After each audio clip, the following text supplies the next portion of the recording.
Junior Chamber International is a global network of young leaders and entrepreneurs dedicated to creating positive change.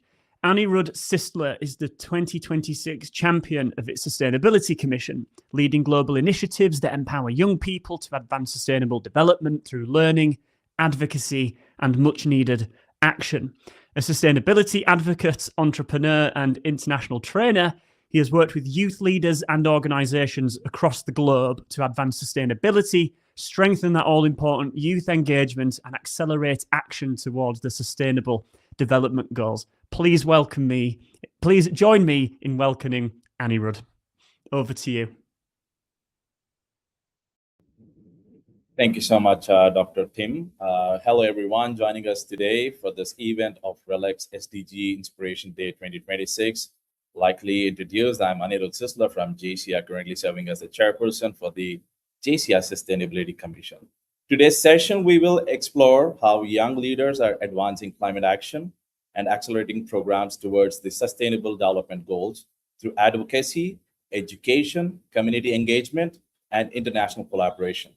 From influencing global climate discussions to empowering local communities, our speakers today will share their experiences, challenges, and hopes for the future, highlighting the critical role of youth leadership in building more a sustainable and equitable world. Let me present to you all the three wonderful panelists joining us today. First, Clover Hogan is a climate activist and the founder of Force of Nature and the nonprofit helping young people move from anxiety to action. She has worked alongside the world's leading authorities on sustainability and has advised within the boardrooms of the Fortune 50 companies and council head of states. Her TED Talk, What to Do When Climate Change Feels Unstoppable, has been viewed by 2 million times, and she serves on the Mayor of London's Climate and Sustainability Commission. Welcome, Clover. Welcome to today's panel discussion.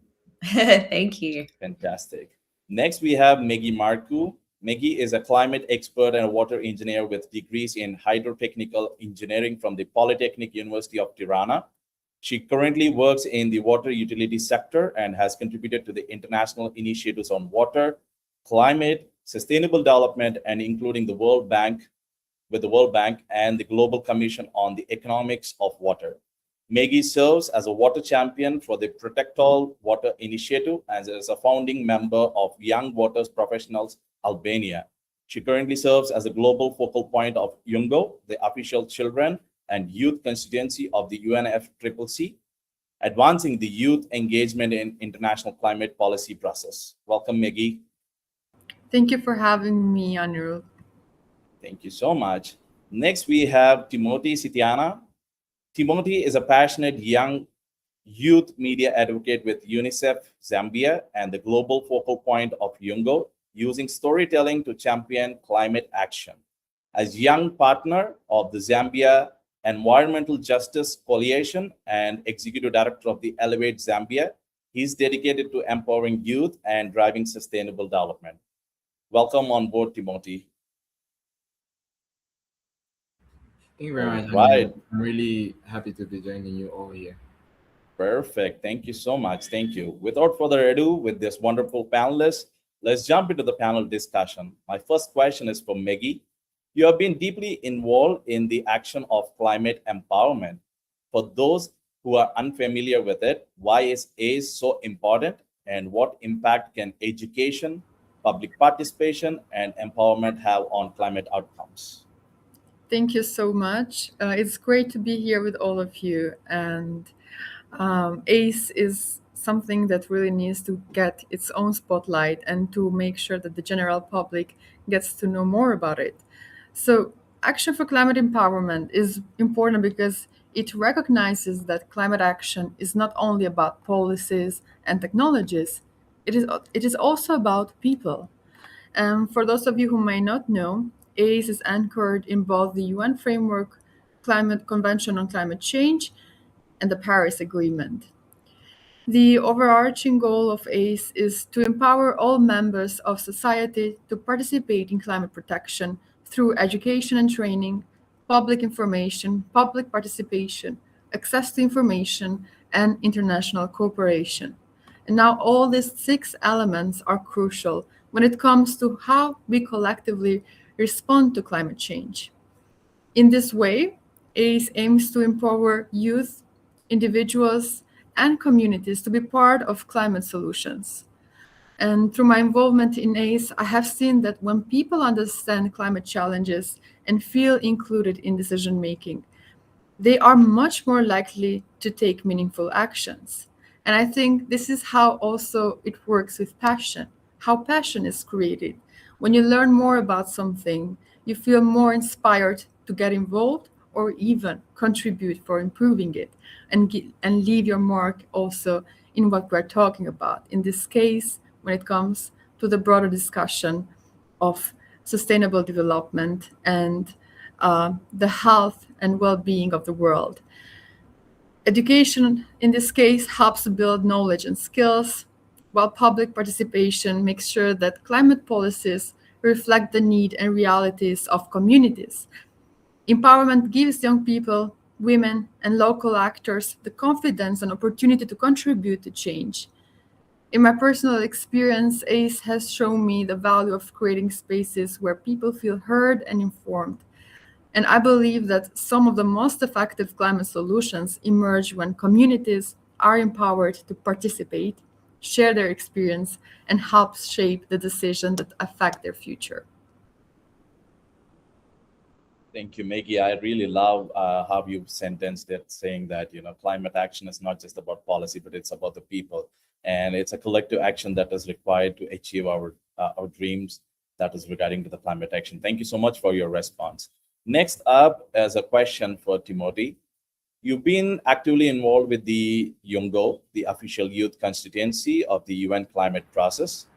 What does the involvement look like in practice? And how effective has YOUNGO been in helping young people influence climate policy and negotiations?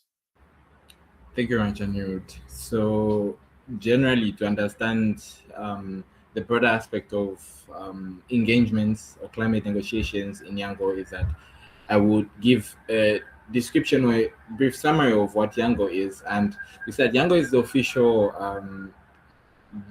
youth constituency, children and youth constituency, the NF, with 90 Nations Framework Convention on Climate Change. And so young children and youth get into climate negotiations. And so YOUNGO serves as a direct bridge between passionate young people on ground and world leaders making big decisions in the climate space. And so in practice, this constituency operates like a well-oiled engine powered by youth energy through decentralized thematic working groups, where young people give the expertise or have different expertise pool in various aspects, such as Megi mentioned, action for climate empowerment, human rights, and many other aspects.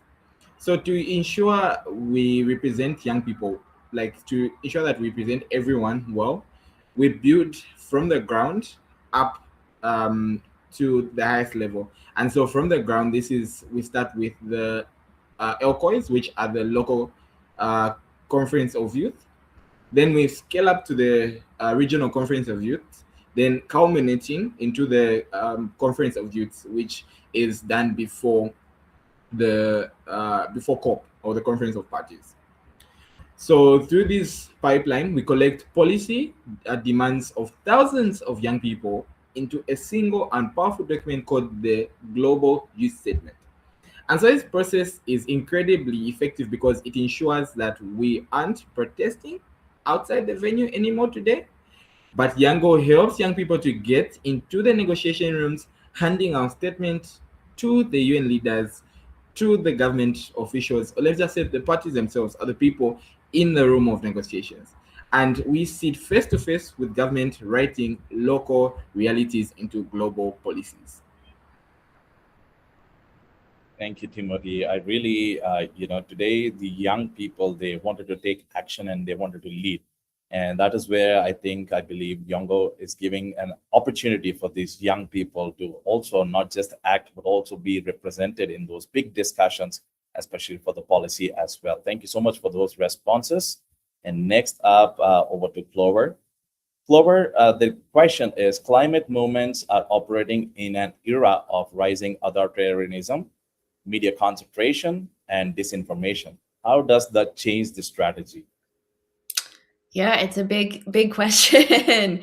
I wish we had several hours together, but I think in summary, a few years ago, it really felt like we were kind of marching to this drumbeat of progress on climate. There was huge momentum in the wake of the 2015 Paris Agreement. Many companies made commitments, as did governments. There was massive organizing in the streets, be it through movements like Extinction Rebellion or the Youth Strikes for Climate around the world.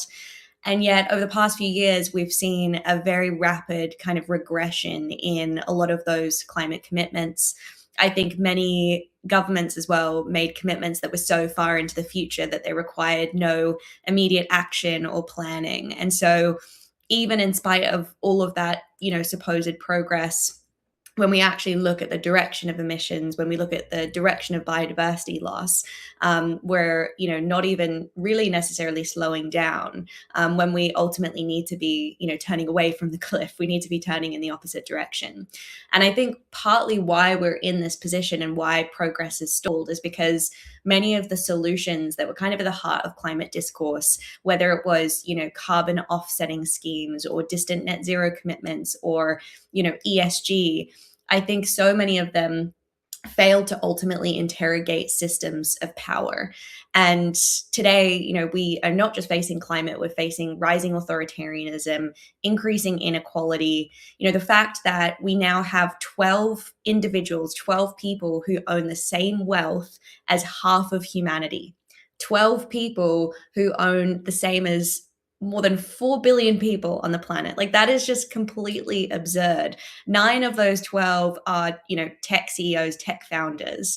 And so we're also contending with climate disinformation, the fact that, algorithms are driving misinformation, but also social polarization, which we're seeing in our politics. Climate is being politicized and polarized in a way that it simply wasn't 10, 15 years ago. So when looking at what we kind of need to rethink within our movements, we need to make sure that any solution that we're really getting behind ultimately confronts power head on, confronts the fact that, we need a functioning democracy to be able to deliver on climate solutions. We need multilateralism. We need different countries to be able to come together around a table, because this is not going to be solved on a nation by nation, state by state basis. And ultimately, we need to embrace solutions that some people might dismiss as too radical or too extreme. One that I talk about often is the fact that we need a post-growth economy. The idea that you can have unlimited growth on a planet with finite resources is completely ludicrous. And we know that even in the richest countries on earth, like the United States of America, that wealth, that prosperity is not evenly distributed.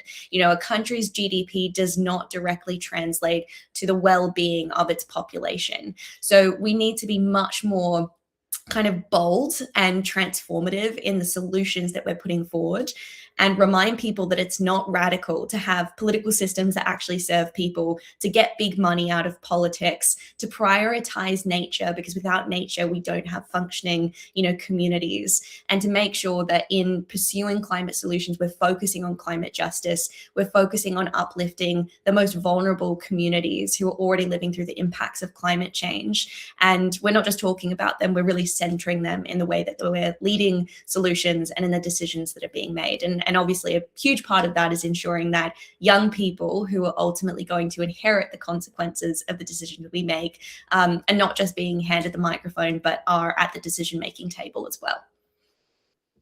That's amazing. With greatest power comes the greatest responsibility. I believe that, the collective action from the nations and young people taking action, not just about the grassroots level, but also at the decision-making. I think with that, we can change the strategy and move across the climate movements. Thank you so much, Clover, for your wonderful answer. And now I move back again to Megi. Megi, many organizations talk about engaging young people. In your experience, what does meaningful youth participation actually look like? Thank you, Anirudh. I think this is a very important question, and it's often not really taken seriously when people try to answer it, because meaningful participation is not just to have people to come and sit and be part of the audience. That's not how it really works. And we all are aiming, at least when it comes to YOUNGO and in other, the civil society as well, we are all are aiming to partner with the governments, with the entities, to make sure that we are actually contributing and developing what will be in the future the new laws, the new rules, the new policies, things that will actually change our lives. And what is often missing is this understanding that there is a need for trust. There is a need to trust young people, that there are equal partners as you, that they are just as good and just as understanding, and sometimes even better at solving issues that will, in the end, be young people who are going to experience them. This is we need a really big shift when it comes to understanding the role of youth. And that comes first with making sure that we are really working on trust building, in trusting the experience and trusting the ideas of youth, that they are just as equal and just as capable in doing as much as the adults are doing as well. Thank you so much, Megi. I really like, the strategic partnership with especially the young people, where young people need to be trusted and also tested, because, these people are going to take action and they are as equal as making a bigger impact. Thank you so much, Megi, for those wonderful insights. Next, I'll move back to Clover on this question. We talk a lot about policy, but stories and culture shifts things at least as much as legislation. Who's winning the climate narrative right now, and what needs to be changed? Yeah, so there's a piece of research that came out last year which found that 80% of people globally want their governments to take stronger action on climate change. But interestingly, another piece of research found that oftentimes, that majority of people think they're the minority. So even though most of us want climate action, there is this perception that it's kind of this fringe issue. And I think that's, again, because it has become highly politicized. It's interesting, like climate, 20, 15 years ago, it was not nearly as political as it has become today. Like here in the UK, net zero is suddenly a very divisive term, as is climate. And so a lot of climate organizations are sort of trying to adapt their strategies so that they don't switch certain groups of people off, maybe focusing more so on nature. I do recognize that I think within the climate movement for far too long, we allowed the conversation to be purely, focusing on the kind of scientific aspects and using language that I think can gatekeep a lot of people from being able to participate. So, even by talking about degrees of heating or things like polar bears, which are so far from the average person's experience, rather than connecting climate to the reason why we have rising energy bills, connecting climate to people's day-to-day experiences like food insecurity. A country like the UK is, very privileged in that it's quite insulated from, the frontline impacts of climate change. And yet, just last week, we had the hottest 2 May days in recorded history back to back. The week before that, it was 10 degrees. And then a week later, it jumped up to 35. I tried to go, supermarket shopping at my local supermarket and couldn't get any refrigerated food because all of the refrigerators had stopped working. Train lines were down. Water companies were not able to supply people. This is a very, small kind of glimpse into what climate breakdown looks like, and is a glimpse of the reality that so many people have already been living through around the world. We've already seen massive climate migration due to rising sea levels, due to drought. And so again, climate, I think we really missed an opportunity to connect to everyday people. And I think I've been in so many workshops and sessions about, what is the climate narrative that's going to win everyone over? And the reality is, as all of us know here, there's not one single story, right? Everyone is coming into this with different priorities, up against different challenges in their day-to-day lives. If you talk to a single mom in Birmingham who's having to make impossible decisions about whether, she keeps the energy on or whether she puts food on the table, asking her to care about something as abstract as climate change is just a non-starter. But instead focusing on, okay, but how can climate solutions be a direct way to lower your energy bills? That's a much better way to kind of start the conversation. So I think when it comes to storytelling, we need to do a much better job of connecting to where people already are. And from a systems perspective, we need to crack down on those who have a vested interest in climate disinformation. So, it was the fossil fuel industry for decades who tried to obfuscate the science. They launched smear campaigns against climate scientists. They then, created things like the carbon footprint calculator as a way of deflecting attention from industry and putting responsibility onto everyday people. And now we're at a moment where, the fossil fuel industry, they're still doing all of that, right? They're still peddling the disinformation. But now their interests have converged with right-wing politicians, with authoritarian regimes, and with tech billionaires whose, very business model is built on driving engagement, and division and disinformation is a great way to drive engagement. So again, this kind of comes back to what we were talking about earlier, which is that we need to actually hold bad actors to account. We need to regulate and break up the massive tech monopolies that have a vested interest in kind of delaying progress on climate, and who have abandoned all their climate commitments for AI anyway. And again, we need to focus on not just shouting at people, but actually going to where they are and focusing on how climate solutions don't feel distant or abstract, but are a way to immediately improve the quality of their lives. Thank you, Clover, for your amazing response. I really, we have to keep on mind that, we have different industries having different priorities on the climate action, but also, the narrative being very simple, the messaging, where people can understand what's the bigger picture about what's our priorities. I think that is going to be the narrative and the storytelling that we have to keep up to ensure that, everybody is on board, not just the industries, and very specifically with the similar priorities. Together we are making an impact, and together we are leading this. So thank you so much, Clover, once again. Now I bring it back to Timothy. What lessons can policymakers, businesses, and institutions learn from youth-led movements and activism? I personally, from my perspective, feel that the biggest lesson is agency and agility. Youth-led movements do not get bogged down by years of bureaucratic hesitation when they see a crisis, but we self-organize, adapt, and act immediately. And so institutions need to learn how to shorten their timelines, cut through red tapes, and adapt the same agent mindset to match the speed at which the planet is changing.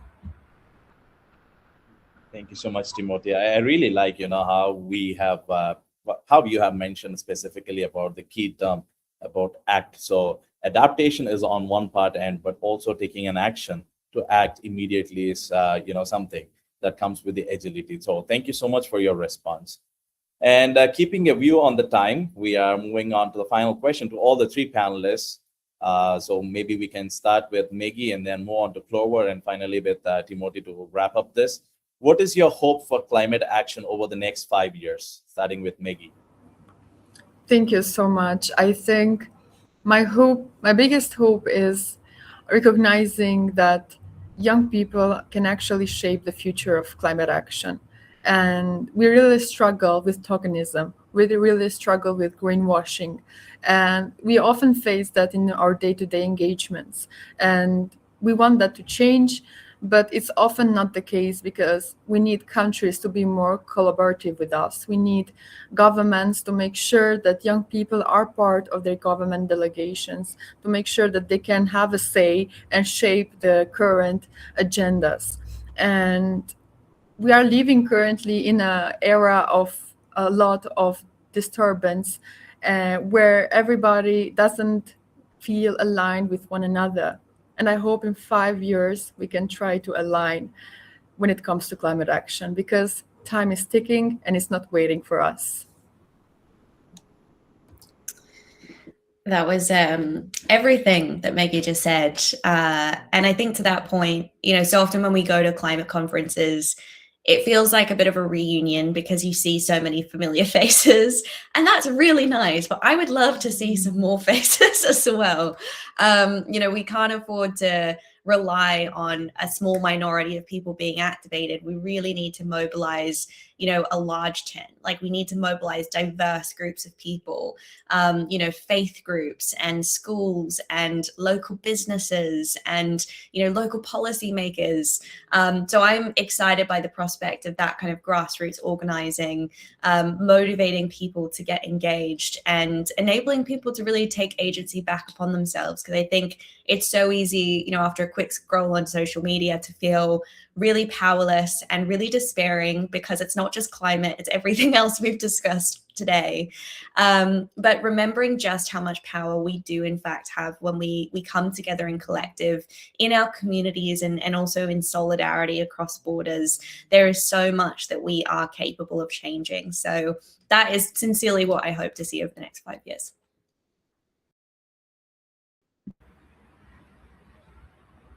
So I personally feel, and my deepest hope is that in the next 5 years, we completely shatter the boundary between global policy rooms and local community realities. Seeing that coming from a Southern African country, which is Zambia, I see the immediate and everyday impacts of the climate crisis. But as I also see incredible local resilience.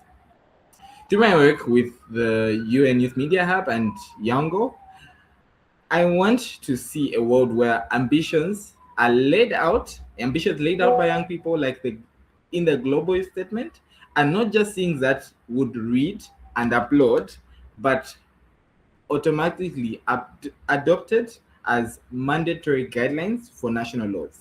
So as young people, we already have structures, the expertise, and the agency on ground. So my hope is that international institutions and world leaders finally stop playing catch up and match our pace.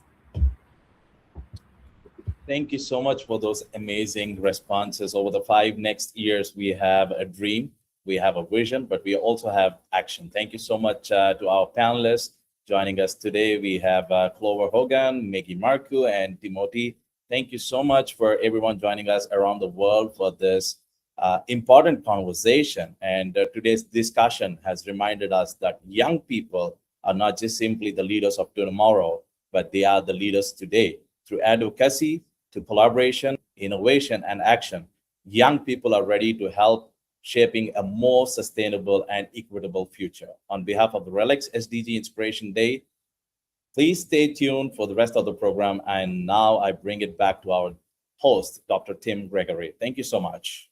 That was just brilliant. Thanks, everybody. I do think that if the past decade of climate conversation has taught us anything, it's that young people are forces of nature, and this panel just proved that point. And I'm fortunate that in my role as an educator, I get to speak to lots of audiences of young people, and honestly, they really never fail to impress me. That such a source of inspiration, which is very fitting for today.